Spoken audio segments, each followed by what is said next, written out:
qu'il faut aussi et surtout accepter, c'est effectivement de vivre sur son lieu de travail et de partager sa table du midi avec tout le monde. Je sais qu'il y a des petits groupes qui peuvent se former, c'est le cas en entreprise, c'est le cas de partout, peut-être dans les hôpitaux aussi, où les équipes infirmières mangent entre eux, c'est le cas peut-être pour d'autres corps de métier.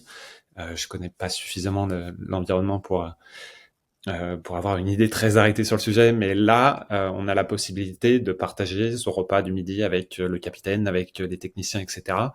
Et on a donc le bloc opératoire qui occupe bien souvent un étage du navire. Donc là, sur un des deux navires, c'est le ponton numéro 3.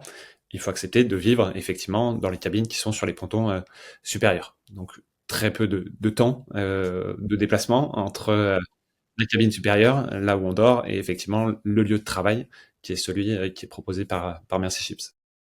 Ça doit être une expérience de fou. Moi, je pense de te dire que tu vas voilà déjeuner le midi avec le capitaine, peut-être le cuisinier, le chirurgien qui vient d'opérer.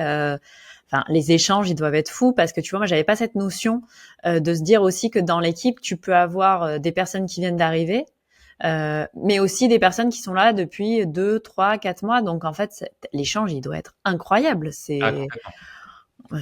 Ouais, voilà, la richesse humaine est juste dingue, et c'est effectivement l'un des critères pour lesquels on a beaucoup de bénévoles qui sont ravis et même transformés de leur expérience avec Merci Chips.